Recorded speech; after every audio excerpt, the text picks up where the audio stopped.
No, we didn't know that this was still here. This was all been boxed in.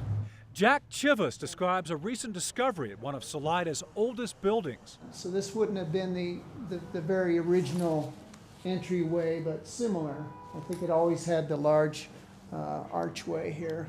Renovation work to the Salida Opera House reveals details to the entrance that haven't been seen in decades.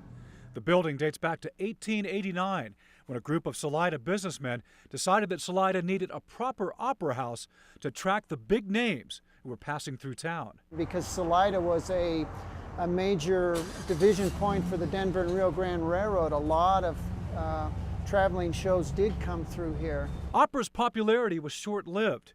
In 1909, the curtain fell on live performances, to be replaced by moving pictures. It evolved into theater and then eventually into movies as movies came onto the scene.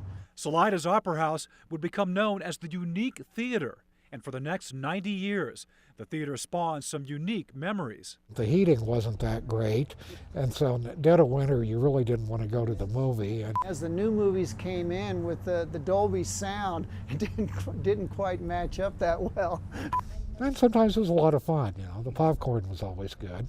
The theater finally went dark in 2007 after deferred maintenance got the better of the building. Started to fall into disrepair and was condemned by the city as being unsafe.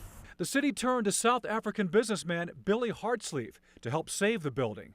Initially, everyone was optimistic. It had been stuccoed in 1966. To his credit, he did a great job with a local contractor to get that stucco off. Hartsleeve then began stabilizing the back of the building, installing steel beams to support the roof. That's when the road took a rocky turn. Of course, with the economic times, he struggled to keep going on the building. Work stopped, leaving gaping holes in the roof. The building deteriorated, and with it, the relationship between Hartsleeve and the city. They have a demolition permit for the back of the building. Theoretically, they'll begin to take it down brick by brick after they get the hazmat taken out. The front could be preserved without the back, and the storefronts and the second floor space remain for sale, as is, of course. None are currently suitable for occupancy. We've kind of exhausted our local resources on preserving the building.